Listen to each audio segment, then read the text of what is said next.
Hello বন্ধুরা, তোমরা অনেকেই ঢ্যাঁড়সের তরকারি পছন্দ করো না। তো তোমাদের বলছি, তোমরা একবার এই রেসিপিটা ট্রাই করো, তোমাদের খুবই ভালো লাগবে। তো এর জন্য সবার আগে ভেন্ডিটাকে ভালো করে ধুয়ে কেটে নিতে হবে।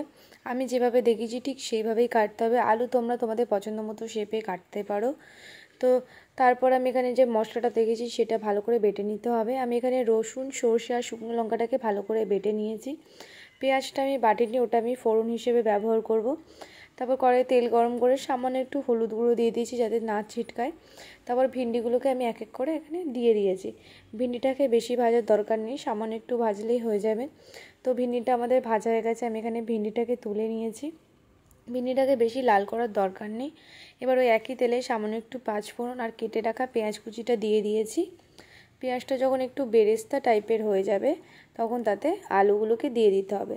আলুগুলো আমি এখানে বেশ একটু পাতলাই কেটেছি, কারণ আমি আলুগুলোকে সেদ্ধ করিনি। আলুটা ভাজা হয়ে গেলে বেটে রাখা মশলাটা দিয়ে দিয়েছি। সামান্য একটু গরম জল আমি এখানে ব্যবহার করেছি যাতে আলুগুলো বেশি তাড়াতাড়ি সেদ্ধ হয়ে যায়।